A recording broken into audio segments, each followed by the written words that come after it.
नमस्कार, मी रुशाली यादव सारंग। आता आपण टॉप 9 घडामोडींचा आढावा घेणार आहोत। सुरुवातीला अधिवेशनासंदर्भातल्या टॉप 9 बातम्या पाहूयात। बबनराव लोणीकर यांच्या वक्तव्यावरून काँग्रेस नेते नाना पटोले आक्रमक। विधानसभेमध्ये विरोधकांची जोरदार घोषणाबाजी। विधानसभा अध्यक्षांच्या आसनासमोर असलेल्या राजदंडाला नाना पटोलेंनी स्पर्श केल्याचा सत्ताधाऱ्यांचा आरोप। गदारोळानंतर विधानसभा अध्यक्षांकडून नाना पटोलेंचं दिवसभरासाठी निलंबन।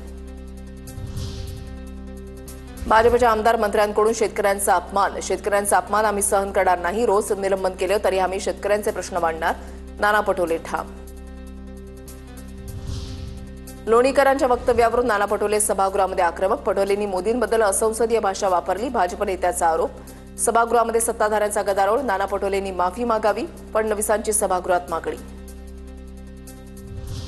लोणीकरांनी माफी मागितली असती तर प्रकरण मिटलं असतं। शेतकऱ्यांचा अपमान झाल्यास आवाज उठवणार, आदित्य ठाकरेंची प्रतिक्रिया।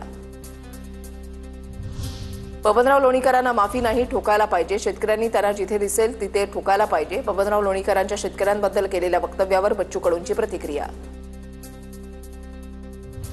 नाना पटोले स्वतः विधानसभेचे अध्यक्ष राहिलेले आहेत, त्यांनी विधानसभेची गरिमा राखली पाहिजे। काँग्रेसमध्ये दिल्लीमध्ये पटोलेंच्या नावाची चर्चा नव्हती, म्हणून मोदींचा एकेरी उल्लेख करून पटोलेंनी चर्चेत राहण्याचा प्रयत्न केलाय, एकनाथ शिंदेंचा टोला। बीडमधील अल्पवयीन मुलीच्या विनयभंग प्रकरणी एसआयटी चौकशी करणार, वरिष्ठ पोलीस अधिकाऱ्याच्या नेतृत्वात चौकशी होईल, मुख्यमंत्री फडणवीसांची माहिती।